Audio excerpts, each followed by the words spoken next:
2024-এর মুভমেন্টের পরও এটা ঘটে নাই, এই কথার মানেই হলো আমরা এখনো প্রস্তুত হইনি। বিশেষ করে আমার তো এটা বলতে হবে, তোমার না হয় না বললেও চলবে। তুমি অন্যদিন বানাইছো, ঠিক আছে, বানায় রাষ্ট্রের সংকটকে এমনভাবে উপস্থাপন করছো যে এটা একটা মাল্টিপ্লিসিটি অফ মিনিং এর মধ্যে আছে। শিল্পী সাহিত্যিকরা পর্যন্ত পালাইছে, অন্যায়টা তো স্বীকার করতে হবে। এক্স্যাক্টলি দ্যাট, এটা মৃত্যু, এটা মানুষের মৃত্যু। ঢাকায় কোনো সেটেল মিডল ক্লাস সেকেন্ড জেনারেশনে সার্ভাইভ করে। এদের প্রত্যেক বুদ্ধিজীবী সর্বশেষ রেফারেন্স পয়েন্ট হলো সত্যজিৎ রায়। ও তো আমাদের এখানে ইউনিভার্সিটি আছে, এটাই মানে না। টোনটার মধ্যে একটা ফ্রাস্ট্রেশন আছে, হচ্ছে শব্দ তো পড়ে। এই পিএইচডির বরাদ দিয়ে পড়েছে। ঢাকা ইউনিভার্সিটিতে ভার্চুয়ালি কোনো পিএইচডি প্রোগ্রাম নাই। তোমার পাশের ভারত পাকিস্তান আছে 4%, তোমার 1.69%। কেন তোমার লজ্জা করে না? মঙ্গল শোভাযাত্রা কিন্তু এটা অসাধারণ জিনিস হতে পারতো। রিলিজিয়াসরা রিলিজিয়নকে যেই ভঙ্গিতে দেখে সেইভাবে দেখেই কিন্তু গত 2-3 দশক ধরে বুদ্ধিজীবীরা করে আসছে। কোনো নতুন সময়ই তোমাকে আর আগের মতো থাকতে দেবে না। ইন্ডিভিজুয়াল একটা সার্টেন মোমেন্টে যে একটা করে, ওই ইন্ডিভিজুয়াল যখন 1 বছর পরে, 2 বছর পরে কিংবা পরদিন আমরা তাকে দেখি, এই 2 ইন্ডিভিজুয়াল কিন্তু এক ইন্ডিভিজুয়াল না, এক না। ঠিক আছে? আমি কিন্তু তোমাকে কি জন্য বলছি কথা বুঝছো? মানে এই যে আমরা একটা মুভমেন্টের পরে লোক, সরকার, এই ব্যাপারগুলো দেখতেছি আমরা কেন? আমরা কিন্তু একই লোক ভাবতেছি। হুমায়ুন আহমেদের এই বসন্তে উপন্যাস নিয়ে আমি যখন লিখলাম, তখন আমি কিন্তু এই বসন্তকে আমি যে হুমায়ুন আহমেদের বেস্ট উপন্যাস হিসেবে সাব্যস্ত করেছি, সেটা হলো এই ফিলোসফিক্যাল বোঝাপড়ার জন্য। ওখানে এই জিনিসটা আছে, বলছে যে ও মুক্তিযুদ্ধ করেছে, তারপরে অন্যায়ের কিছু প্রতিবাদ করেছে, তারপরে 7 বছর জেলে ছিল, তারপর ব্যাক করেছে। এখন সমস্ত লোক ভাবতেছে যে ও এখনো আগের রোলটা প্লে করবে, কিন্তু সে আসলে করছে না। বাট বাই দিস টাইম প্রতিবাদ করার জন্য একদম অপ্রত্যাশিত জায়গা থেকে নতুন লোক চলে এসছে। তার মানে এই ঘটনা ঘটবে ফিলোসফিক্যালি, এটা তোমাকে মাথায় রাখতে হবে। That's why you will continue making cinema, that's why I will continue making my analysis and narratives. ঠিক বলছেন। এটা কিন্তু তোমার দেখো, এই যে আমাদের যে ব্যাট বিরোধী আন্দোলনটা হইলো মনে আছে, তারপর সড়ক আন্দোলন হইলো, আমরা কিন্তু ওইভাবে ঠিক বুঝে উঠতে পারি নাই যে আসলে এটা আসলে একটা ওয়েভ আসতেছে, মানে গ্র্যাজুয়ালি একটা করে, মানে ছোট ছোট ওয়েভ আসতেছে আর কি। হ্যাঁ, ও একদম একদম। আমি তো এই ব্যাপারে খানিকটা কারো সঙ্গে তর্ক করেছিলাম যে প্রচুর পরিমাণে সাক্ষ্য প্রমাণ না থাকলে আমি এটা বিশ্বাস করব না। আজকে আমি যে বই নিয়ে আলোচনা করলাম সকালে ইউপিএল এর অফিসে, শিবলি, আজাদ এবং মিনহাজ দুজন করেছে 15 সমন্বয়কের কথা। ওখানে দেখলাম যে 15 জনের মধ্যে অন্তত 12-13 জন বলছে যে সে আগের কোটা আন্দোলনে ছিল, ব্যাট বিরোধী আন্দোলনে ছিল, তারপরে হলো সড়ক আন্দোলনে ছিল। এবং আমি আমার যে নিজের একটা প্রশ্ন, সে ব্যাপারে কনফার্ম হলাম যে আসলে ব্যাপারগুলো এইভাবেই ঘটে। মানে every event, major or minor, we live basically it's traces. কিন্তু একটা জায়গায় আমার একটু নিজের খুব অবাক হওয়ার একটা জায়গা ছিল, সেটা হচ্ছে যে আমি ওই যে ইয়াতে তোমার ইউক্রেনে ময়দান বলে যে একটা আপরাইজিং হয়েছিল, ওটা সম্পর্কে তুমি জানো কিনা? আমি বোধহয় জানি না। ওই ময়দান একটা আমাদের ময়দান, মানে ময়দান, ওই জায়গার নামও ময়দান। ইউক্রেনের আপরাইজিং এ ময়দান বলে একটা আপরাইজিং, খুব মানে ইন্টারেস্টিং একটা ছবি আছে। তো সড়ক আন্দোলনের সময় আমি মাঝে মাঝে ছবি দেখাই, লোকজন বন্ধুবান্ধব দেখে, তো সড়ক আন্দোলনের সময় ওই ছবিটা দেখাইছিলাম।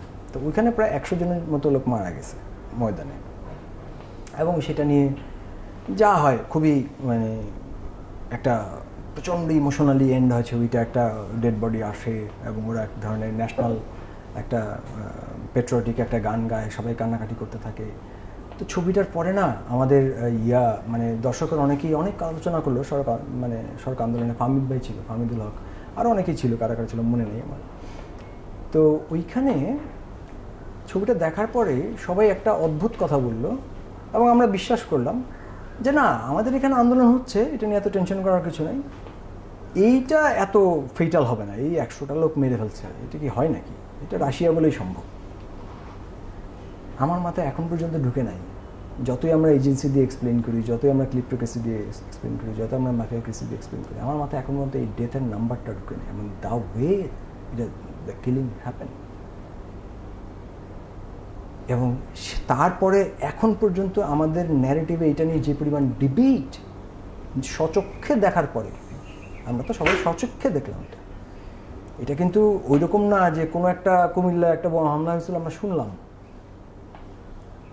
প্রায় প্রতিটা জায়গায়, প্রতিটা রাস্তায়, ঢাকা তো বটেই, ঢাকার বাইরেও মানে এমন কোনো এলাকা নেই যে এলাকায় এই ব্যাপারটা মানুষ উইটনেস করে। কিন্তু একই সঙ্গে দেদার ভিজুয়াল, মানে এখন তো ভিজুয়াল অ্যাভয়েড করা সম্ভব না। এখন প্রতিটা ঘটনার যেইভাবে ভিজুয়াল আসছে, তার মধ্যে যদি ফেক ভিজুয়াল একটা থাকে তাহলে রিয়েল আছে অন্তত 10টা। ফেকের প্রয়োজনই এটা তো তৈরি হয়নি। এই আন্দোলনের সময় ফেক ভিডিওর প্রয়োজন হয়, একদম প্রয়োজন হয়। মানে ফেক ভিডিও যেই কারণে প্রয়োজন হয় একটা আন্দোলনকে মোটিভেট করার জন্য, ম্যানুফ্যাকচার করার জন্য বা ডাইভার্ট করার জন্য, সেইটার প্রয়োজন এখানে সময়ই পাই নাই। মানে এখানে এটা এমনি ঘটছে, মানে ধরো ছাদের থেকে ফেলে দিচ্ছে, সাথে সাথে এরপরে ভিডিও চলে আসলো যে ছাত্রলীগের ছাদের থেকে ফেলার আগে ছাত্রলীগ ওরা কি করতেছিল, পিটানোর ভিডিও চলে আসলো, যারা তালা দিয়ে পিটাচ্ছিল, এবার ওরা রিভার্স মাইক দিয়ে ওদের ছাদে উঠাইছে, তারপর ছাদ থেকে বলছে। মানে অদ্ভুত ঘটনা, তুমি একটা কাউন্টার দিয়ে দাঁড়াইতে পারতেছো না, ঠিক আছে, কেউ একজন এইটা করছে, সাথে সাথে দেখা যাচ্ছে তা ওই রিক্সাওয়ালারা যে গুলি করছে ওই রিক্সাওয়ালা তো ওইখানে গেছে। তো এইরকম একটা ভয়াবহ হত্যার জন্য একটা স্ট্রাকচারালি তো আমরা অনেক কিছু নিয়ে আলোচনা করতে পারি, কিন্তু এইরকম হত্যাযজ্ঞের জন্য কিন্তু একটা জনগোষ্ঠীর প্রস্তুতিরও ব্যাপার আছে। ধরো 71-এ কি হয়েছে, পাঞ্জাব থেকে কতগুলো লোকের উঠায় নিয়ে আসা হয়েছে, তারা অবশ্যই রক্ত মাংসের মানুষ, কিন্তু তারা তার মিলিটারি পোশাক একটা সিস্টেমের মধ্যে আসছে, প্ল্যাটুনের মধ্যে আসছে, এবং তারা যা অত্যাচার করা করছে, বা সারা পৃথিবীতে যখন মার্কিন যুক্তরাষ্ট্রের ভিয়েতনামে যা করছে, অবিশ্বাস্য ঘটনা, ঠিক আছে, করছে। মানে ধরো জাপানে আমরা সবাই হিরোশিমা নাগাসাকির কথা বলি, কিন্তু পেপার সিটি বলে একটা জায়গায় প্রায় 6 মাস, মানে এক রাতে 1 লাখের মতো লোক, মানে পুরো ওদের সবচেয়ে পুরনো একটা শহরের যে একটা বসতি ছিল, পেপার সিটি বলে, কাগজের বানানো বাড়ি, এবং সেই বাড়িটা পুরাবে বলে ওরা 6 মাস ধরে নানা রকম এক্সপেরিমেন্ট করছে। ওই শহর পুরাইতে গেলে কত কম সময় কীভাবে আস্ত শহরটা পুরানো যায়, এটা নিয়ে আমেরিকায় ওরা ডামি বানায় এক্সপেরিমেন্ট করছে। তার মানে তুমি যখন একটা স্ট্রাকচার্ড কিলিং অপারেশনে যাও, তখন তোমার নানান রকম মানে ডেফিনেশন কাজ করে। তুমি ওটাকে তখন মানুষ ভাবো না, তখন তুমি নাম্বার ভাবো, নানানভাবে ওটাকে ওর ডিগনিটি পার্টগুলো ডিলিট করে দাও। কিন্তু আমাদের এখানে যেটা ঘটছে সেটা তো একদম রক্ত মাংসের প্রতিটা মানুষকে আমরা আলাদাভাবে আইডেন্টিফাই করি।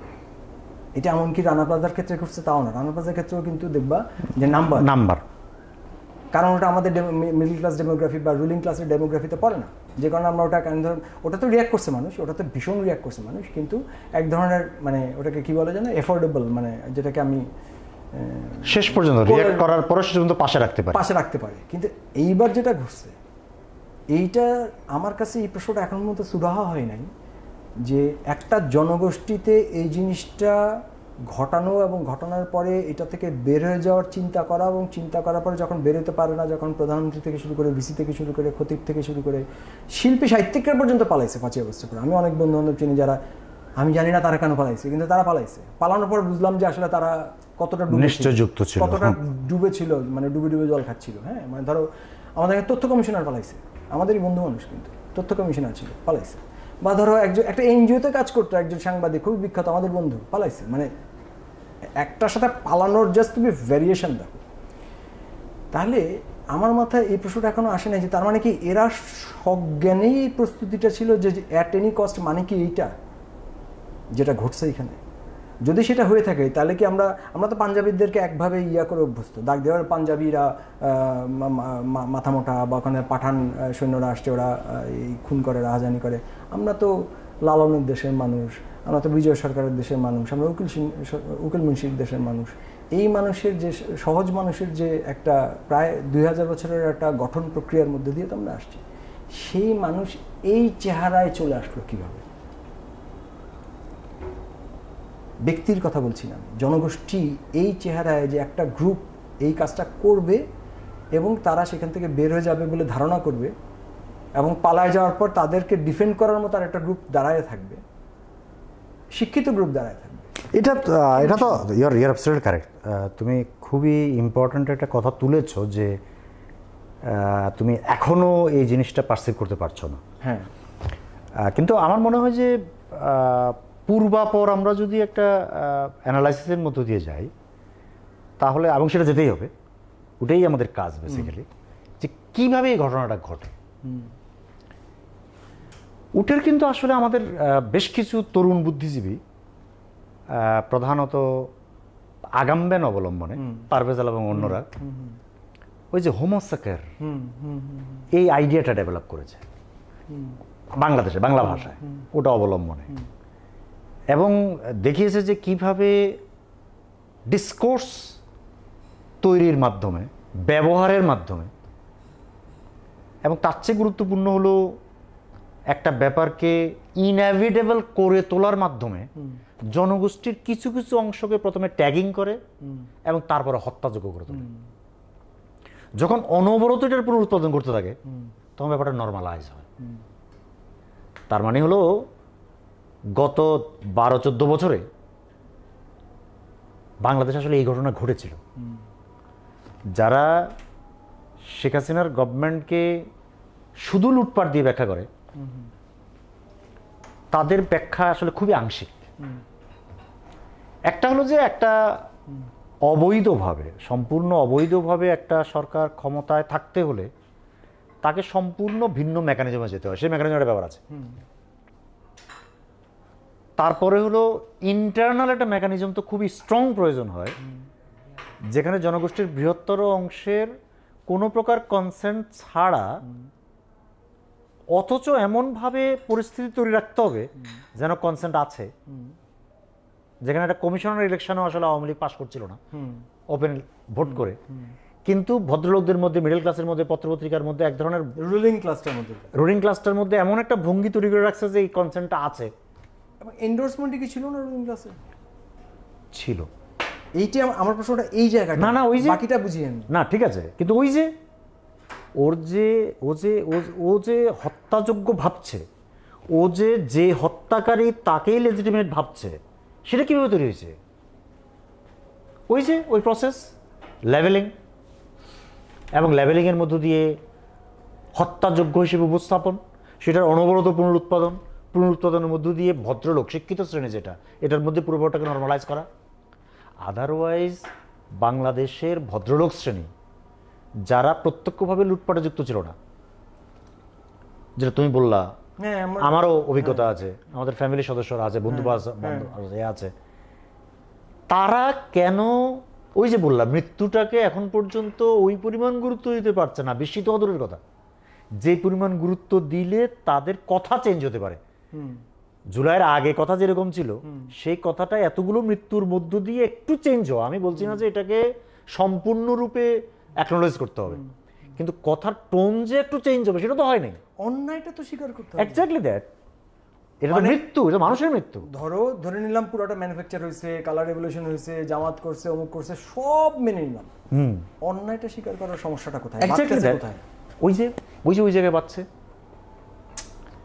Ideological construction. কিন্তু এই ইডিওলজিক্যাল কনস্ট্রাকশনের কথা তুমি যেটা বলতেছো, আমি যেটা মানে যে কারণে আমি লালনের দেশের কথা বললাম, একটা জনগোষ্ঠীর তো একটা চরিত্র থাকে, একটা জনপদের। ধরো আমাদের এখানে আমরা আর্কিটেকচারের একটা মজার কথা শুনতাম, যে আমরা বলতাম যে আমাদের এখানে বিল্ডিং স্ট্রাকচারগুলো এরকম করে। আমরা ক্লাসে যখন স্টাডি করতাম তখন তো আমাদের এখানে স্টোন নাই। ইউরোপে আমরা যে গ্রিক আর্কিটেকচার বা রোমান আর্কিটেকচার বিভিন্ন রকম স্টাডি করতাম, সেখানে তো প্রচুর স্টোন আছে। তো ওরা stone defines the architecture and water defines the architecture. আমাদের এখানে যে অ্যালুভিয়াল একটা ডেল্টা, এটার যে পানি এবং যে মাটির যে চরিত্র, এটার কারণে আমাদের আর্কিটেকচারটা এরকম, এটার কারণে আমাদের আর্কিটেকচারটা বিগ বিচ, এটার কারণে আমাদের আর্কিটেকচারটা, এটার কারণে কিন্তু শুধু আর্কিটেকচার এরকম না, মানুষের মানে গান বাজনা, যেটাকে আমরা গান ভাবি, লালনের গান তো একটা গান না আসলে, মানে পুরোটাই তো তার একটা ডক্ট্রিন, বা যে কোনো যাদের কথা বলি আমরা এখানে এই শত শত মানে কালাম, তাদের ভাষায় কালাম, কালাম is more close to the, ওরা কালামই বলে, কালাম, আমরাই বরঞ্চ ওটাকে গান ভাবি। তা সেই কালামের দেশের মানুষ জনগোষ্ঠীর মধ্যে থেকে ছেকে উঠে এই মধ্যবিত্ত শ্রেণী তৈরি কিভাবে হইল? ধরো 47-এর পর একটা মধ্যবিত্ত শ্রেণী তৈরি হয়েছে, ঢাকা বিশ্ববিদ্যালয় কেন্দ্রিক, কৃষকের সন্তান প্রথম এম্পাওয়ার্ড হচ্ছে, তার একটা লেভেল লাগতেছে, সেই সন্তানরাই আবার 60-এর দশকে গিয়ে বাম আন্দোলনের সাথে যুক্ত হচ্ছে, পরিষ্কারভাবে একটা বাম আন্দোলনের সাথে যুক্ত হচ্ছে, এবং স্বাভাবিকভাবে অপর তৈরি করার জন্য পাকিস্তানকে তৈরি করতে গিয়ে তারা বাঙালি আইডেন্টিটি তৈরি করছে, এবং সেই বাঙালি আইডেন্টিটির উপর বেস করে তারা একটা দেশ গঠন করার চেষ্টা করছে, যেটা আবার 70 গিয়ে আরেকভাবে ধাক্কা খায়, আবার আরেক ধরনের মানে আরেক ধরনের প্রশ্ন আসে যে বাঙালি না বাংলাদেশি, হ্যাঁ, এই নানা রকম প্রশ্ন আসে, এবং সেই প্রশ্নগুলো ভ্যালিডভাবে অনেক রকম ডিসকোর্সের মধ্যে দিয়ে যায়। 90-এ গিয়ে আবার চেতনা রিডিসকভার করা হয় এবং চেতনাকে এমনভাবে প্যাকেজ করা হয় যেটা আমরা পরিষ্কারভাবে রিকল করতে পারি আমাদের নিজেদের একদম স্টুডেন্ট ছিলাম জীবনের অভিজ্ঞতা থেকে। তখন আমরা সচেতন হওয়া হয়েছি, আবার মানে কিছু করতেও পারি না এরকম। 90-এর যে চেতনার কনস্ট্রাকশন সেটা আমরা পরিষ্কারভাবে দেখছি। 00 দশকে একটা অদ্ভুতভাবে এই যে প্রবলভাবে আগ্রাসী নিউ লিবারাল ইকোনমির যে নাগরিক স্ট্রাকচার বা চেহারা, যেটা আমরা কখনো ক্রিকেটের স্টাডের মধ্যে দিয়ে দেখছি, যেখানে আমরা মানে এই দেশে অন্যতম জনপ্রিয় একটা খেলা কিন্তু ফুটবল ছিল, আমরা যতদূর মনে করতে পারি। একদম ঠিক আছে, অন্যতম। এবং আমার যতদূর মনে আছে আবাহনী মোহামেডানের মতো মানে খেলা বা ব্রাদার্স ইউনিয়নের মতো খেলা, সেই খেলাগুলোর যে মানুষের জনসম্পৃক্ততা একদম প্রান্ত পর্যন্ত হাতিয়া ছিলাম, মানে তুমি বলো ওইখানে 100% everyone is divided into Abahani Mohammedan. এখন বলো সেই খেলাটাকে কিভাবে একভাবে ব্যাকফুটে ফেলে দিয়ে ক্রিকেটের মতো একটা খেলাকে বের করে নিয়ে এসে সেটাকে কিভাবে প্যাকেজিং করে, হ্যাঁ 90s কিভাবে প্রোডাক্ট মার্কেটিংয়ের জন্য মাল্টিন্যাশনাল কোম্পানিগুলোর জন্য হিরো তৈরি করা, এবং 00 দশকে এটা প্রকটভাবে নানান রকম এই যে গ্যাম্বলিং ঢুকে গেল, হ্যাঁ মানে টাকা পয়সা ঢুকে গেল, বৃহৎ ইনভেস্টমেন্ট, বৃহৎ প্রফিট, এক্স্যাক্টলি। এইটাতে আমরা পুরোটা দেখলাম এবং এরপর আমরা ধাক্কা খেলাম 2013 ধাক্কাটা অর্গানিক্যালি কিছুটা খাইছি, আবার কিছুটা আবার আমরা কনস্ট্রাক্টেড হয়েছে, এবং ডেফিনেটলি এটা মানে পরবর্তীতে এটা ম্যানুফ্যাকচার্ড হয়েছে।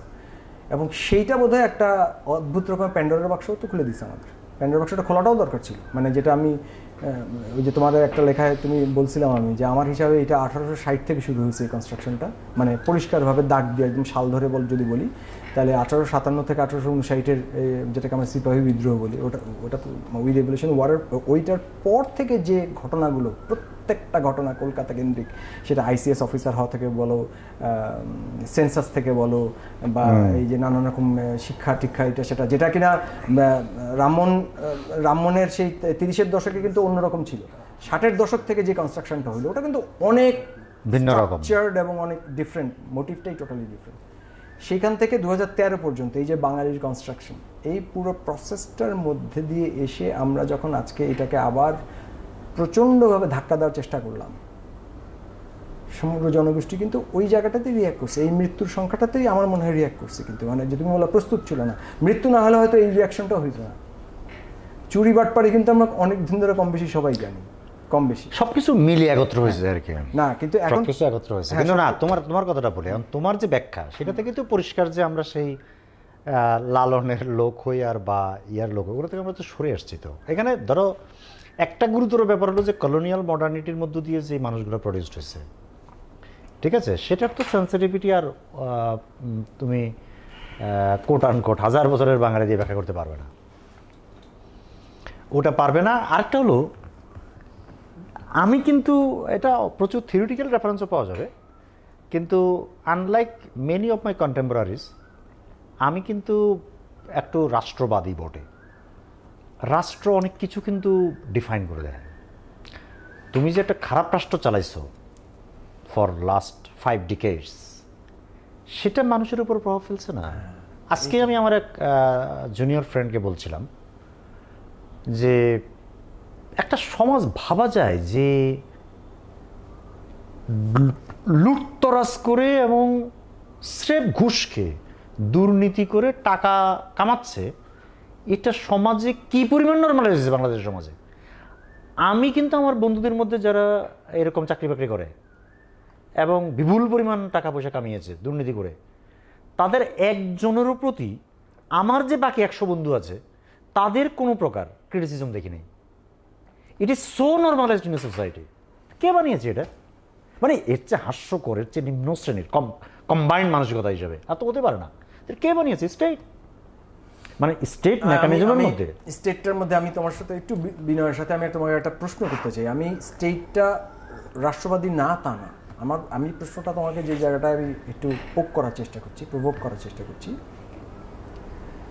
যে বুদ্ধিবৃত্তিক চর্চার যারা ধারক ও বাহক বা যারা এটা প্রতিটা সময়কে ডিফাইন করে, প্রতিটা সময়কে রাইট করে, তাদের রোলটাকে আমি প্রশ্ন করছি। আমি তোমাকে একদম প্রত্যক্ষ একটা আমার ব্যক্তিগত অভিজ্ঞতা তোমাকে শেয়ার করি। 96 যখন আওয়ামী লীগ সরকার আসলো, তার পরপরই আমার খুবই ঘনিষ্ঠ একজন পিতৃতুল্য আমার বন্ধুর বাবা, উনি মানে সমাজবিজ্ঞানের একজন খুবই মানে সম্মানিত একজন শিক্ষক। উনি কমিউনিস্ট পলিট ব্যুরোর মেম্বার ছিলেন, পরবর্তীতে জাতীয় অধ্যাপকও হয়েছেন। আমি ব্যক্তিগতভাবেও কাউকে আইডেন্টিফাই করতে চাই না, যারা বুঝে হয়তো তারা বুঝবে, এই 3টা জিনিস তো খুব কমন না, 3টা মিলাইলেই পাওয়া যাবে। উনাকে আমি একবার 97-98 সালে আমি এই প্রশ্ন একটা কথা বলছিলাম যে তুমি যেটা বললে না যে একটা কতটা দুর্নীতিগ্রস্ত হইতে পারে, ওনাকে আমি একটা কথা জিজ্ঞাসা করছিলাম, খুব ছোট ছিলাম, স্টুডেন্ট ছিলাম, বিশ্ববিদ্যালয়ে পড়তাম, বুয়েটে পড়তাম। আমি তাকে জিজ্ঞাসা করছিলাম যে ইনস্টিটিউশনালাইজেশন অফ ডিমোরালাইজেশন, এই ফ্রেজটাই বলছিলাম তখন, পাকা পাকা কথা ওই সময়ের জন্য, যে ইনস্টিটিউশনালাইজ ডিমোরালাইজেশনের দায় কি শিক্ষক হিসাবে বা শিক্ষক শ্রেণী হিসাবে আপনারা কোনোভাবে নিবেন না, বা আপনি নিলে সেটা কিভাবে নেবেন, হোয়াট ইজ ইয়োর রিয়াকশন। এবং তার পরবর্তীতে কয়েক বছর পর উনি যখন জাতীয় অধ্যাপক হয়েছেন তখনও আমি প্রশ্নটা আবার রিপিট করছিলাম আপনাকে, জাতীয় অধ্যাপক হওয়ার পরে জাতীয় শিক্ষক হিসেবে জাতীয় দায়িত্ব নিতে হবে। আমি বুঝছো আমার খোঁজা, কারণ ওনার সাথে এক্সেসটা ছিল আমার। উনি আর উনি মানুষ হিসেবেও খুব ইয়ে ছিলেন, মাইডিয়ার ছিলেন, খুবই মাইডিয়ার মানুষ, খুবই মাইডিয়ার, খুবই, আমি বললাম আমি তার শ্মশানে গেছি, আমি তার মরা পড়াইছি, মানে উনি আমার পিতার তুল্য, আমি সেই সম্মানটা রেখেই বলতেছি তাকে। তাকে জাতীয় অধ্যাপক হওয়ার পর যখন সবাই গ্রিটিংস করতেছে তখন আমি তাকে এই প্রশ্নটা আবার রিপিট করছি। উনি আমাকে অদ্ভুত একটা উত্তর দিলেন, বলে যে গৌতম বুদ্ধের একটা কথা জানো তো, যে একজন জিজ্ঞেস করছে যে ঈশ্বর কি আছে, তো বুদ্ধ বলছে যে আমি কি বলছি ঈশ্বর আছে, তা বলছে ঈশ্বর কি নাই, তা বলছে আমি কি বলছি ঈশ্বর নাই, তুমি যে প্রশ্নটা তুললে এটাই তো বিশাল ব্যাপার। আমি না ওনার দিকে তাকায়, মানে এত, তখন বয়স কম তো এত রাগ হয়েছে না, মানে অনেক ঝগড়া করছি, বুঝছো, অনেক ঝগড়া করছি। মানে আমি এখনো ওই ঝগড়াটা করতে চাই, মানে এখন আমি বরঞ্চ এই যে বন্ধু শ্রেণীতে তোমার সাথে ওই ঝগড়াটা করতে চাই, বাট আমরা আমাদের, আমি ফ্রাস্ট্রেটেড জায়গা থেকে বলতেছি না ঝগড়াটা, তুমি তো বলতেছো কাজ চালাই যেতে হবে, কিন্তু কাজ চালার জন্য কালচারাল হেজেমনির জায়গা থেকে আমি তো কোনো প্রস্তুতি দেখি না। আবার একটা মানে প্রমিস যেটা করলো সেটা ডেলিভার করলো না, এবং ডেলিভার করতে গিয়ে কি চরমভাবে ব্যর্থ হইল। যে আমি আবার রিক্সাওয়ালার প্রসঙ্গটা আনি, মানে তুমি চিন্তা করে দেখো যে রিক্সালাই বলো বা গার্মেন্টস শ্রমিকই বলো বা কৃষক জনগোষ্ঠী বলো, আমি রাস্তায় দুধ ফেলে দেখছি, আমি তো হাঁটামাটে ঘুরে বেড়াই, বুঝছো, মানে আমি যখন দেখি যে 1 টাকায় টমেটো বিক্রি করতে পারতেছে না চাষি, বা একটা লবণ চাষি, যখন ওইটা ইদানিং নিউজ হয়েছে তুমি দেখবা যে একটা লবণ চাষির উৎপাদন খরচ হচ্ছে কেজিতে 8 টাকা, মিল তার কাছ থেকে কিনে 3 টাকায়, আর সে প্যাকেজিং করে বিক্রি করাচ্ছে 42 থেকে 45 টাকায়। একটা টু শব্দ নাই কারো কোনো তরফ থেকে। আমি লবণের কথা বলতেছি না, আমি আমার রাজনৈতিক বোঝাপড়ার কথা বলতেছি, এবং রাজনৈতিক বোঝাপড়া আমার কালচারাল কন্ট্রিবিউশনের কথা বলতেছি, যে আমার কালচারাল পজিশনটা কী হবে আসলে, এটা আমি বুঝতে পারি না। কারণ এখন যদি এই প্রশ্নগুলো তুলি আমার কাছে অবান্তর মনে হয়, মানে তুমি তো শুধু মানে আওয়াজ তুললে হবে না, লিসনার করি না, কোনো নতুন সময়ই তোমাকে আর আগের মতো থাকতে দেবে না, ইট মাস্ট বি চেঞ্জড। ধরো তো আমরা যখন বড় হয়েছি তখন আমরা তো বেসিক্যালি এই ধরনের একটা, আমাদের জেনারেশন, ইনফ্যাক্ট আমরা ফার্স্ট জেনারেশন, যারা তুমি যে পুরনো জেনারেশনের কথা বললা যে তারা এক ধরনের গোয়ার্তমির মধ্যে আছে, বুঝতে চায় না যে আসলে ব্যাপারটা এইভাবে দেখা উচিত না, অল্টারনেটিভ আছে, চিন্তার অন্য প্যাটার্ন আছে। আমি ওনাদেরকে দোষ দিই না, কারণ হলো ওনারা একটা বিশেষ জেনারেশনে, বিশেষ মানসিকতায়, বিশেষ সংস্কারের মধ্যে বড় হয়েছে। আমি আমার জেনারেশনকে আজ পর্যন্ত এখনকার যে রাজনৈতিক ফেইলিউর, এটা সত্ত্বেও আমি কিন্তু আমার জেনারেশনের লোক হিসেবে একদিক থেকে নিজেকে ভাগ্যবান মনে করি যে hours is the first generation যারা ওই ক্রিটিক্যালি এঙ্গেজড হওয়ার মতো দূরত্বের মধ্যে ছিল, নাম্বার 1। নাম্বার 2, সারা পৃথিবীর যে এক ধরনের পলিটিক্যাল এবং ফিলসফিক্যাল বা বুদ্ধিবৃত্তিক যে বোঝাপড়া, ওগুলোর একটা ঢেউ আমরা একটু বিলম্বে হলেও আমাদের সময়ে প্রথম ঢাকায় আসছে। আমাদের জেনারেশনের ছেলেমেয়েরা কম বেশি, আমাদের কোনো সাফল্য আছে বড় সেটা বলছি না, কিন্তু কম বেশি যে প্রশ্নগুলো তুলেছে, কাজ করেছে বিভিন্ন ফিল্ডে ছোট ছোট করে, এটা সব কিন্তু আমাদের জেনারেশন, আগের জেনারেশন পাওয়া যাবে না বলতে গেলে। আমরা তো এক ধরনের কাজ করেছি, সেটার যে ধরন, সেটার একটা লক্ষ্য কি ছিল? লক্ষ্য ছিল হলো যে এই যে আমরা বুঝতে পারছি যে এটা একটা বেইনসাফি, যে মুক্তিযুদ্ধের চেতনাকে এভাবে হাজির করা হচ্ছে, বেঙ্গলি ন্যাশনালিজম বলে একটা জিনিস হাজির করা হচ্ছে, যেটা আসলে বাংলাদেশের অধিকাংশ মানুষকে কাভার করে না। এটা নিয়ে খামাখা বিতর্ক, এই মঙ্গল শোভাযাত্রা করে, আর অসাধারণ জিনিস হতে পারতো। তো চিন্তা করো, মানে আমি যে বলি যে এটা কত বড় ফাও জিনিস, মঙ্গল শোভাযাত্রা কিন্তু এটা অসাধারণ জিনিস হতে পারতো। আমার কাছে তো মঙ্গল শোভাযাত্রার যে প্রচুর জিনিস, প্রচুর আইডিয়া অসাধারণ, কিন্তু খেয়াল করেন ওর লসটা কোথায়?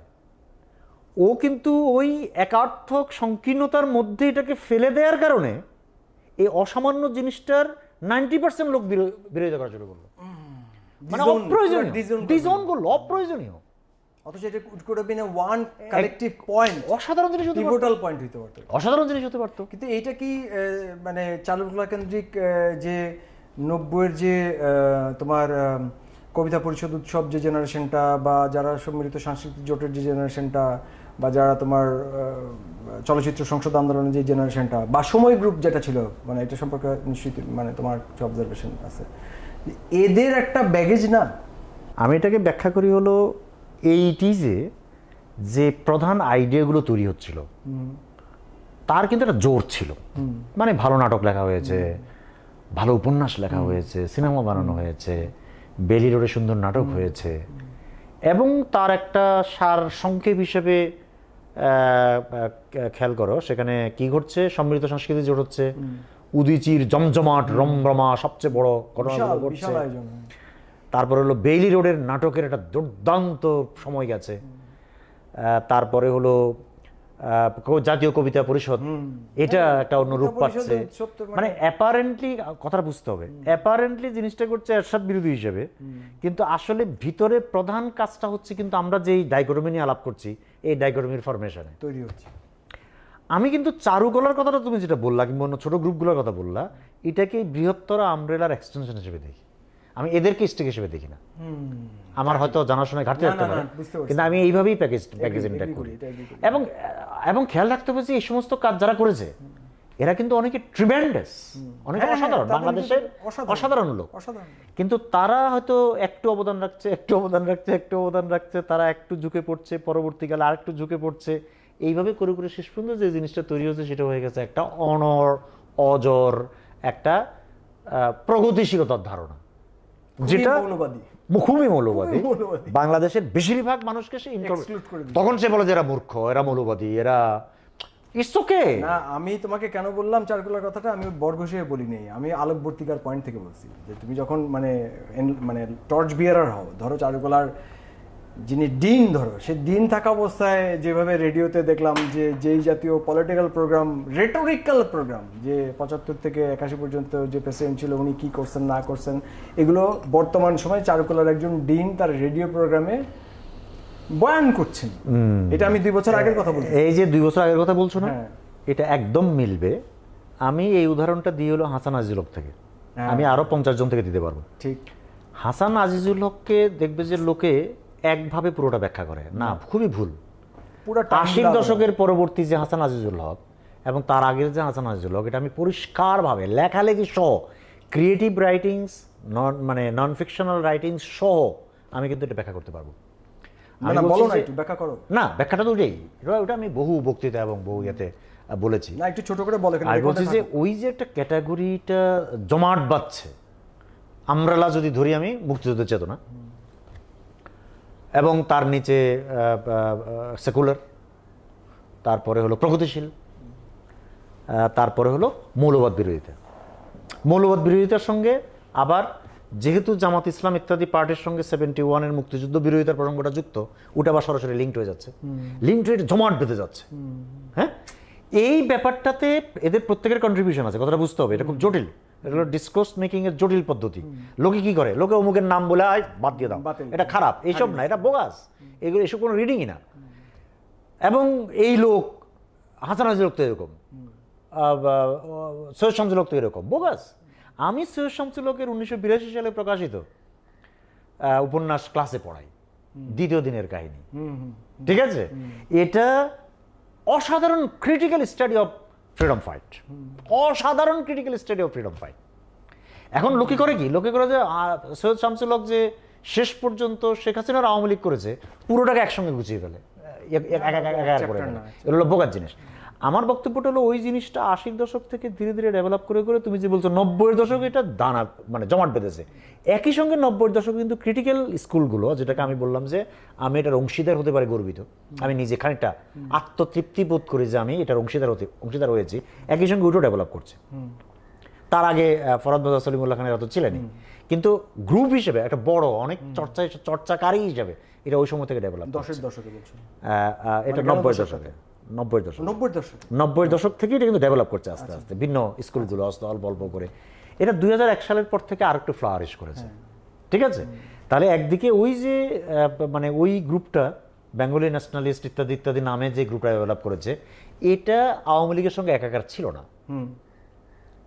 আমি এটা প্রায় বলি যে কেউ যদি 1992 সালের ঘাতক দালাল নির্মূল কমিটির 101 জন প্রধান সদস্যের তালিকা করে, তাহলে সে পরিষ্কার দেখতে পাবে ঘোরতরভাবে আওয়ামী বিরোধী কিন্তু বাম গণনার প্রচুর লোক আছে।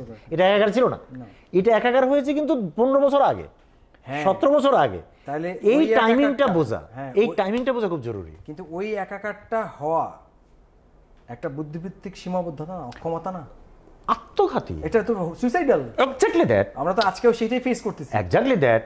আমি তো সেলফ ক্রিটিক্যাল থাকতে পারলাম না। ওটা হওয়ার কারণেই তো আমরা বলতে যাচ্ছি যে এই আওয়ামী রেজিমের একার্থক আরোপণমূলকতাটা এস্টাবলিশ হতে পেরেছে। কিন্তু সেইটা আমাদের সিনিয়র যারা শিল্পী বন্ধুবান্ধব যারা আছে, যারা এটার সাথে একদমই প্রত্যক্ষভাবে যুক্ত ছিল, মানে আমি 80-র দশকে যারা মানে পুরো মঙ্গল সভা শেষের দিকে যারা মঙ্গল সভাটা তৈরি করছিল, যে 4-5টা লোক এরকম দু একজনের সাথেও যাদের ঘনিষ্ঠতার সূত্রে যখন তাদের সাথে গত 10 বছর ধরে বাস করছি, বিশেষ করে 2013 সালের পর থেকে, তারা অ্যাবসলিউটলি দে স্পোক লাইক একটা কি বলবো মানে একটা অ্যাভেঞ্জেলিক, মানে তাদের টোন অ্যাভেঞ্জেলিক ক্রিশ্চিয়ানিটির মতো, বুঝতে পারছো? দেখো আমি বলবো যে আমার একটু বেয়াদবি হতে পারে, তারপরেও আমি ঝুঁকি নিয়ে বলবো এটা ক্রিটিক্যাল মাইন্ডের অভাব। আমাদের এখানে ক্রিটিক্যাল মাইন্ডের অভাব। এখন আমি কিন্তু এই কথা বলে আসছি, আমার কথার মধ্যে একটু জেনারেলাইজেশন থাকতে পারে, কিন্তু আমি প্রচুর তথ্যপত্র নিয়েই বলছি, কারণ আমি এই মেইন স্ট্রিমে গত 25 বছর ধরে আমি কিন্তু অ্যাক্টিভ আছি। বলে আমি অনেক লোককে চিনি, কারা কি কাজ করে, কোন টোনে কথা বলে। আমার এমন একটা ক্যাপাবিলিটি আছে যে আমি কোনো একটা লেখার শুরুতে আমি আসলে আন্দাজ করতে পারি যে ইনি এন্ডিংয়ে কোথায় পৌঁছাবেন, মানে অধিকাংশ লেখক সম্পর্কে, কারণ আমার এই বোঝাপড়াটা আমার চর্চার মধ্য থেকে হয়েছে। আমি বলবো যে একটা ক্রিটিক্যাল দৃষ্টিভঙ্গির অভাবটা অত্যন্ত প্রত্যক্ষ, এবং আমি বহুবার বলেছি যে এই যে আমরা যাদেরকে যেই বিপুল বুদ্ধিজীবী লেখক গোষ্ঠীকে আওয়ামী লীগের সঙ্গে একাকার হতে দেখেছি, আমি বলছি যে এর একটা লক্ষণ দেখেন। আমি সেদিন দীপেশ দার সঙ্গে আলাপও বললাম, আমি বললাম দেখেন আপনি যে বাঙালি খুঁজতেছেন এখানে, এদের প্রত্যেক বুদ্ধিজীবীর আপনি খেয়াল করে দেখবেন সর্বশেষ রেফারেন্স পয়েন্ট হলো সত্যজিৎ রায়। কি হাস্যকর ব্যাপার! আমি বলছি আপনি এদের একজনকেও দেখবেন না, তারপরের একটা নাম বলতে পারে না।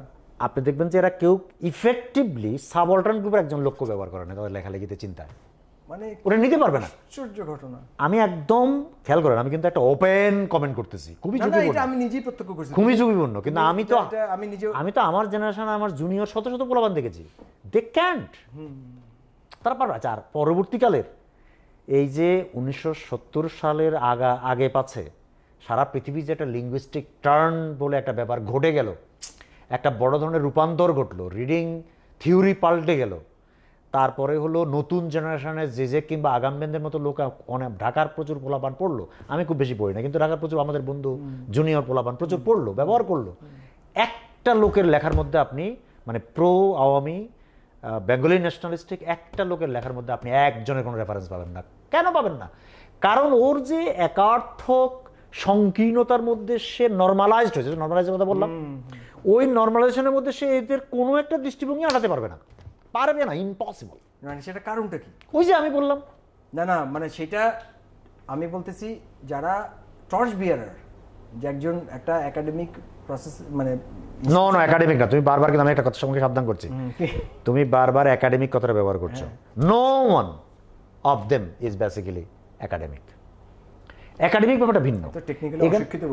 এখানে কি করছে, খেয়াল করো, এখানে যেটা ঘটছে সেটা হলো সে বুদ্ধিজীবিতা করছে, কিন্তু সিরিয়াস এলিগেশন ধর্ম রক্ষার জন্য। মানে ওর ধর্ম রক্ষার জন্য, ওর ধর্ম রক্ষার জন্য। মজার ব্যাপার দেখো, এক্স্যাক্টলি ধর্ম কিন্তু বৈশিষ্ট্য অর্থে, এক্স্যাক্টলি চরিত্র অর্থে, রিলিজিয়ন অর্থে না। এবং সে বৈশিষ্ট্য এবং চরিত্রকে রিলিজিয়াসরা রিলিজিয়নকে যেই ভঙ্গিতে দেখে সেইভাবে দেখেই কিন্তু গত 2-3 দশক ধরে বুদ্ধিজীবীরা করে আসছে। সো ও প্রিজার্ভ করতে চায়, কনজার্ভ করতে চায়, ও বলতে যাচ্ছে এটি হলো অরিজিনাল। প্রত্যেকটা দাবি দেখবে যেটা এটাকে আমি একাডেমিক না, আমি বলছি এটাকে একাডেমিয়া চ্যালেঞ্জ করে নাই কেন?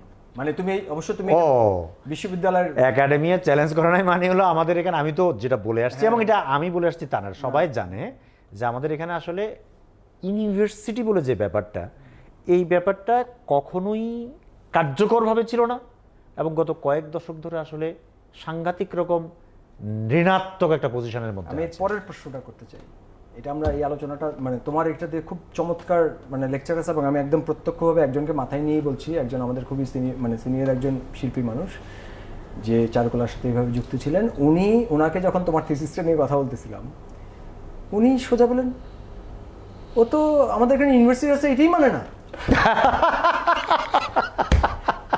টোনটার মধ্যে একটা ফ্রাস্ট্রেশন আছে, বুঝছো, শব্দ তো পরে মানে যে দ্য ওয়ে মানে উনি উচ্চারণ করলেন, উনি একটা মানে হাহাকারের মতো শোনাইলেন, বুঝছো, যে একটা সে কুলনাই কিনারার মতো পড়ে গেছে, মানে তুমি তাকে খারিজ এইভাবে করছো।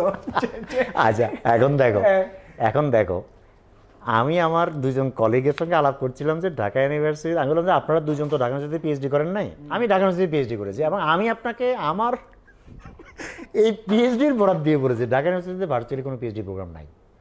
এখানে একজনের আন্ডারে একজন ভর্তি হয়, এটা থিসিস লেখে জমা দেয় এবং পিএইচডি পায়, যাকে বলে একটা একাডেমিক প্রসিডিউর, যেটা সারা পৃথিবীর প্রথম শ্রেণীর ইউনিভার্সিটিগুলোতে অত্যন্ত সুলভ এবং এই জন্যই বাংলাদেশ হলো বোধহয় পৃথিবীর একমাত্র দেশ যেখানে লোকে পিএইচডি করে অপশনাল কাজ হিসেবে।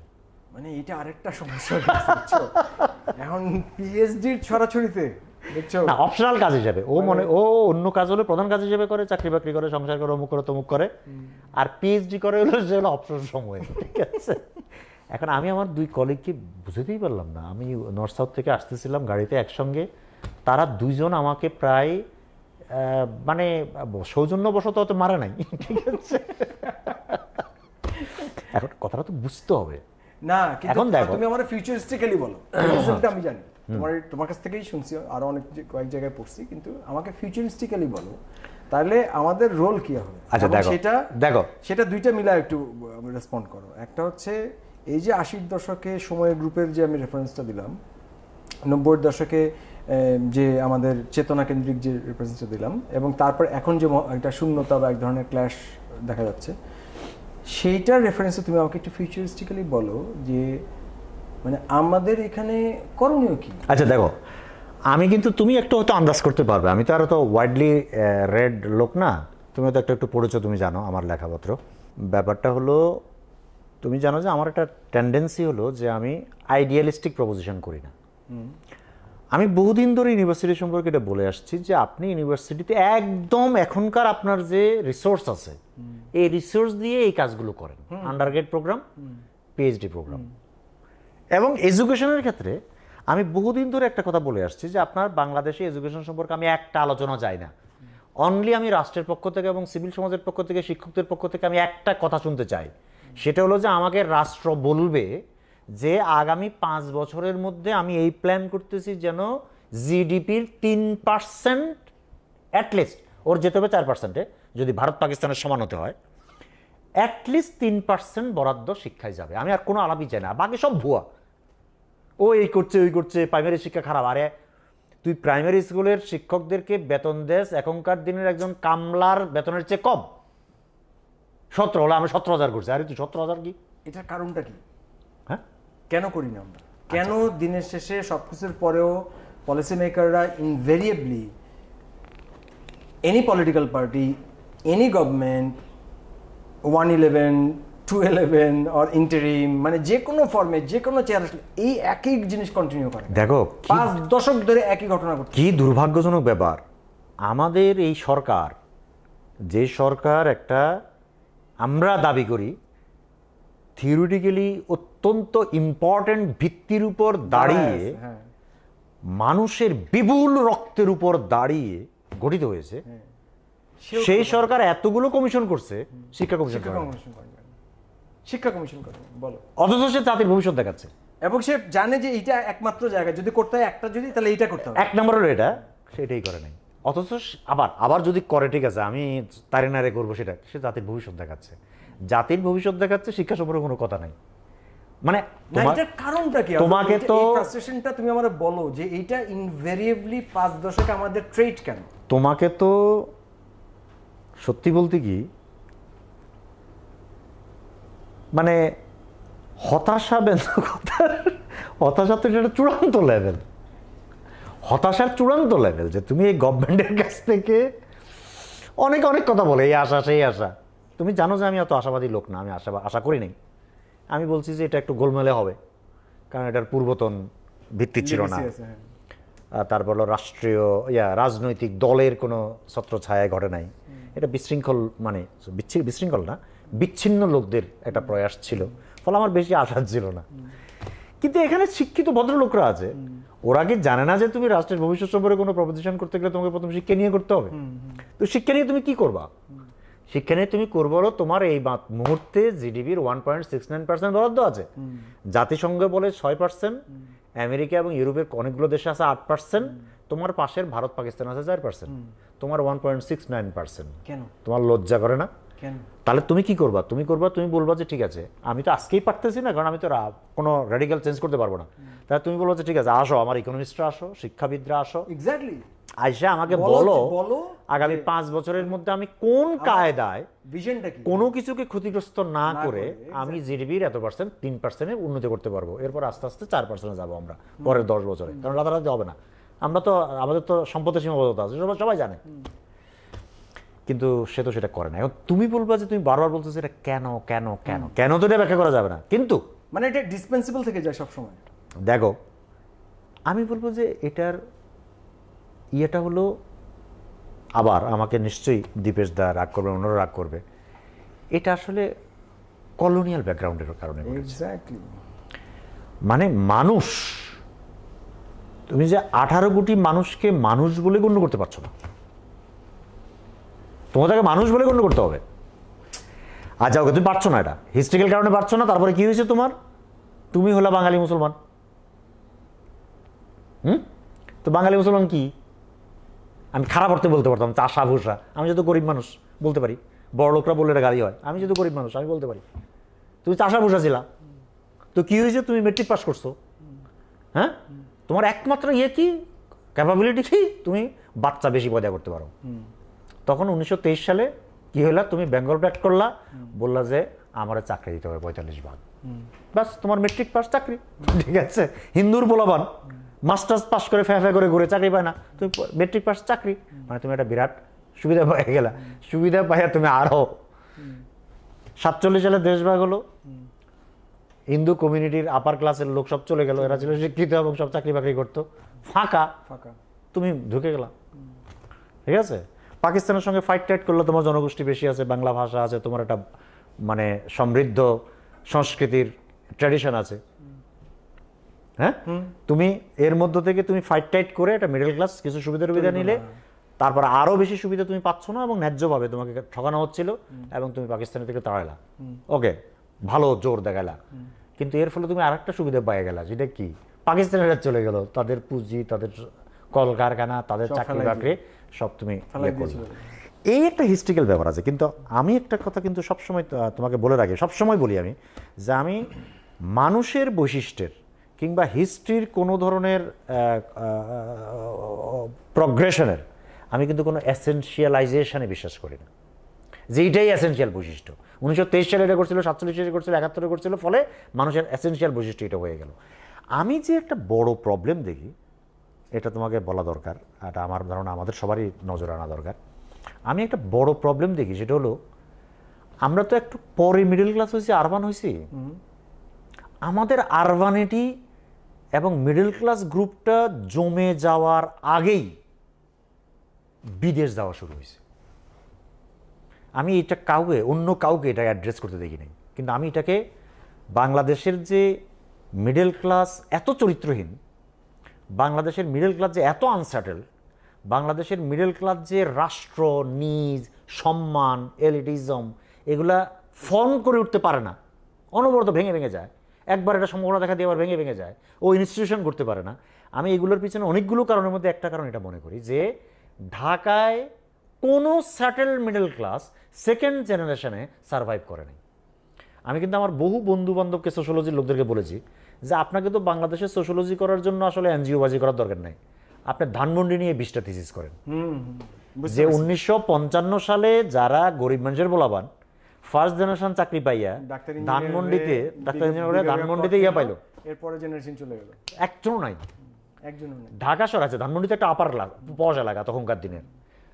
মোহাম্মদপুরে ধরা যাক মোহাম্মদপুর বা তেজগুনিপাড়া, আমি আরেকটু বিরল, তেজগুনিপাড়া একটু পুরনো কিন্তু একটু ব্যাকওয়ার্ড এরিয়া। আমি খবর নিয়ে দেখেছি পরিচিত লোকদের কাছে কোনো সেকেন্ড জেনারেশন নাই, চলে গেছে। ঠিক আছে, আমি এটাকে একটা গুরুতর সংকট মনে করি। The very problem is that আমি এই সংকটকে কাটাবো কিভাবে? আমার এই সংকট আছে বলে তো আমার বসে থাকলে চলবে না, ঠিক আছে? বিশেষ করে আমার তো এটা বলতে হবে, তোমার না হয় না বললেও চলবে, তুমি অন্যদিন বানাইছো, ঠিক আছে? বানায় রাষ্ট্রের সংকটকে এমনভাবে উপস্থাপন করছো যে এটা একটা মাল্টিপ্লিসিটি অফ মিনিং এর মধ্যে আছে, ফলে তোমার কাজ তুমি করছো ধরা যায়, কিন্তু আমাকে অনবরত বলতে হবে। সেই বলাটা হলো এই যে এসেনশিয়ালাইজ কোনো সিদ্ধান্তে যাওয়া যাবে না। যেমন তোমার এই কথাটা আমি একটু টিপ্পনি কেটে রাখি যে লালনের দেশ, আমি হিসাবের মধ্যে নাই, ঠিক আছে? না আমি লালনের দেশগুলো জেনারেলাইজ করি নাই, জাস্ট আমি একটু কারেক্ট করে রাখি, জাস্ট টিপ্পনি। না না তোমার কথা একদম কারেক্ট আছে, আমি এক্সেপ্ট করে বলছি, ওটা কিন্তু আমি ফ্রেম করি নাই। আমি যেটা বলছি যে একটা জনপদের তো একটা কিছু বৈশিষ্ট্য থাকে, শিওর সেটা শিওর শিওর আমি একটা নাম বলছি না, সেটাকে ব্যবহারও করতে হয়। হ্যাঁ, একটা জনগোষ্ঠীর জন্য সেটাকে ব্যবহারই করতে হয়। ওকে, যেটা বলছি সেটা হলো যে আমি কিন্তু এই পুরো ব্যাপারটার জন্য আমাদের কাজের, এখন কাজ হলো যারা রাষ্ট্র ক্ষমতা আছে তারা কাজ করবে। আমরা যদি মনে করি যে আমরা বুদ্ধিজীবী শ্রেণীর, বলতে পারি লেখক, সিনেমা মেকার কিংবা লেখক, অধ্যাপক, এটা বুদ্ধিজীবী শ্রেণী বলতে পারি, এটা নিয়ে খুব শর্মিন্দা হওয়ার দরকার নেই। এই বুদ্ধিজীবী শ্রেণীর প্রধান কাজ হবে আমার বিবেচনায় এই খারাপ অবস্থার মধ্যে দুইটা। খারাপ অবস্থা যেটা নিশ্চিত, ইউনিভার্সিটি নেই, রাষ্ট্র চালানোর মতো লোক নাই, রাষ্ট্রে আমরা আমাদের অনেকগুলো ভালো লোককে পাঠাইছি, তারা সবচেয়ে গুরুত্বপূর্ণ কাজটা যে শিক্ষা নিয়ে করতে হয় সেটা উপলব্ধি করতে পারছে না, দুর্ভাগ্যজনক। না না, এমত অবস্থায় সবারই তাদের আমরা জানি না, তাদের লিমিটেশন আছে, কোনো লিমিটেশন আছে, ওই জন্য আমরা তো রাষ্ট্র চালাচ্ছি না, ফলে আমরা জানি না। কিন্তু আমি মনে করি আমাদের সবারই দুটো জায়গায় অনবরত কাজ করে যেতে হবে। একটা জায়গা হলো আমাদের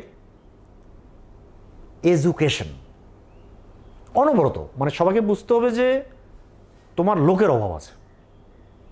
আমি তো বলি যে সবাই জানে যে একটা মিড লেভেল কর্পোরেট হাউস চালানোর মতো গ্র্যাজুয়েট যে বাংলাদেশের ইউনিভার্সিটিগুলো প্রডিউস করতে পারে না। আমি গবেষণা বাদ দিলাম, আমাদের কমার্স ফ্যাকাল্টিগুলো যে এই মাপের, আমি অনেকের সঙ্গে আলাপ করে দেখেছি, ওরা বলছে যে আমরা ইন্ডিয়া থেকে শ্রীলঙ্কা থেকে খামাখা লোক আনি না, ওদেরকে অনেক বেশি টাকা দিতে হয়। মানে ও যে পারছে না এই কথাটাকে মেনে নিতে হবে,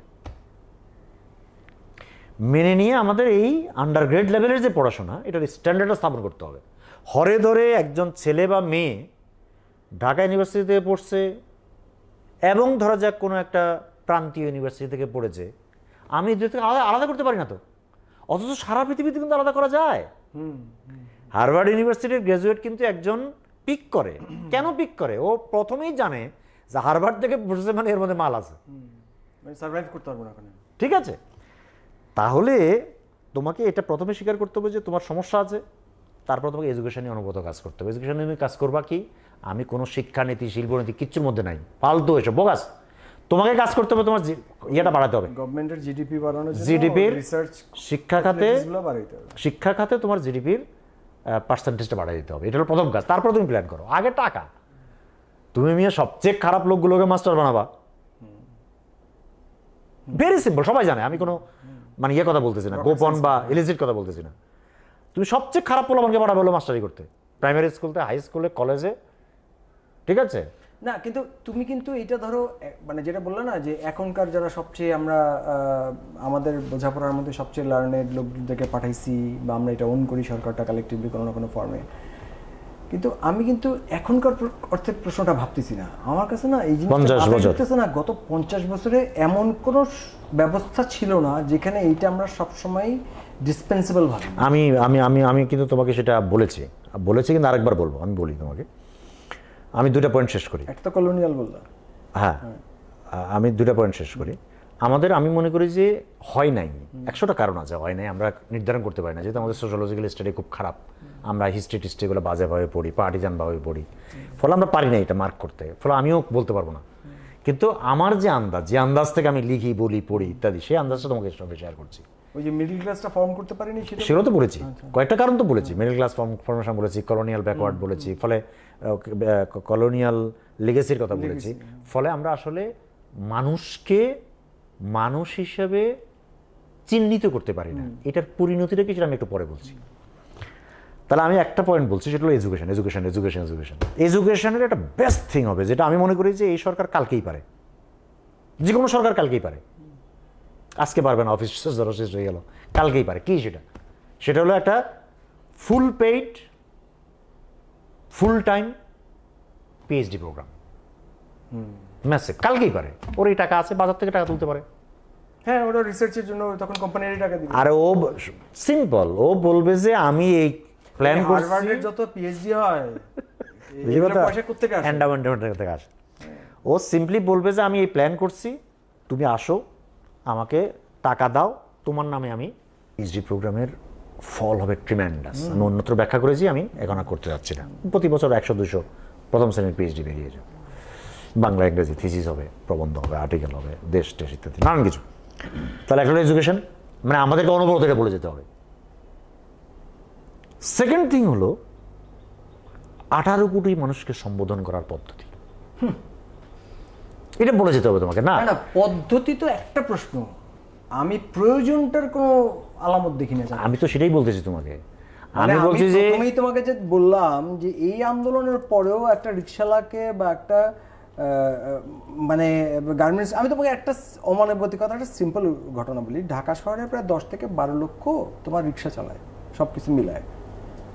10টা থেকে 12টা পাবলিক টয়লেটও ঠিকমতো কাজ করে না। কিন্তু ওরা যখন ওই লুঙ্গি উঠে, বা এখন তো লুঙ্গি পরে না, এখন মানে ওখানে যখন রাস্তায় ওরা যখন ইউরিনেট করে, তখন কিন্তু আমরা অনেক নাক ছিটকাই, তখন কিন্তু আমরা অনেক রকম জ্ঞান দিই যে এরা অমুক না তমুক না, এরা মানে চাষা ভুষা তো মানে একটা কমন গালি, সে তো চলতেছে, মানে এটারও লিগেসি আছে।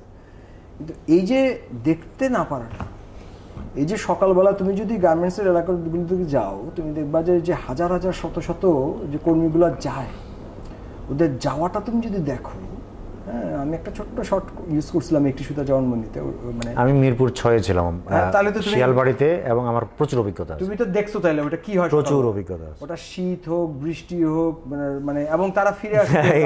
ইনফ্যাক্ট আমি একটা কবিতাও লিখেছিলাম এটা নিয়ে। তাই নাকি?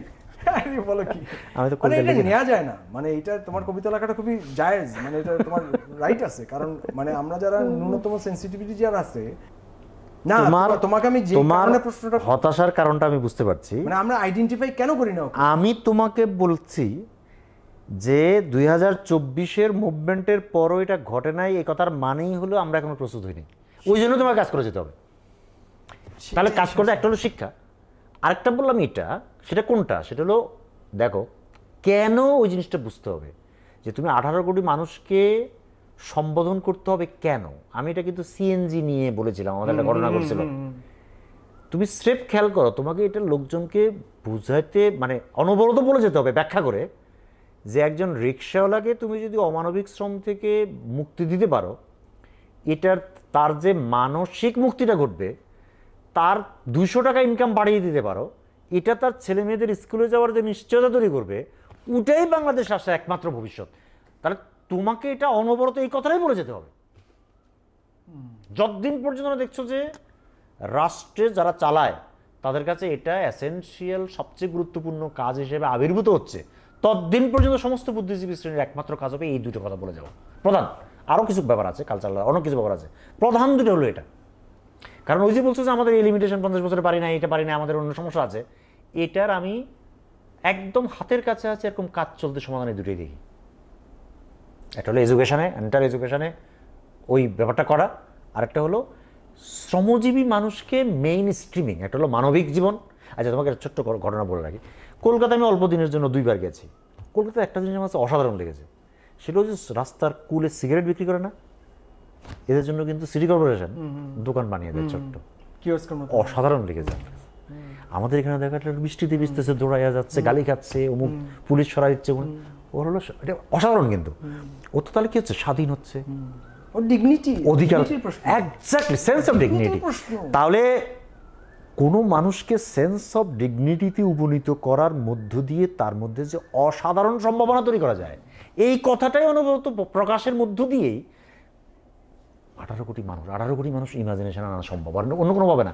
কারণ আমি বলবো যে এটা একটা হিউম্যানিটেরিয়ান গ্রাউন্ড, হবে না, কাজ হবে না। তোমাকে বলতে হবে যে তুই যে বাংলাদেশ রাষ্ট্র চাস, এই রাষ্ট্র একমাত্র পাবি যদি 18 কোটি মানুষের পটেনশিয়ালটা ব্যবহৃত হয়, সেটা একমাত্র এইভাবে পারে মানুষের। তার না, তুমি কিন্তু একভাবে বুঝে হোক না বুঝে হোক, আমি একটু রেকর্ডে রেখে দিই, ও কিন্তু আমাকে ক্রিটিসাইজ করতো যে আমি গরিব মানুষের ছবি মানে সামারটার ছবি, আমাকে এন্ডোর্সমেন্ট দিয়ে দিল যে আমার ছবিটা মানে 0.001% জন্য হলেও বোধহয় তাহলে ঠিক আছে। আমি তো এটা অলওয়েজ বলি, আমি তো এটা অলওয়েজ বলি। হ্যাঁ, চলো বেরোতে আমরা কথা বেরোতে ইয়ে করি।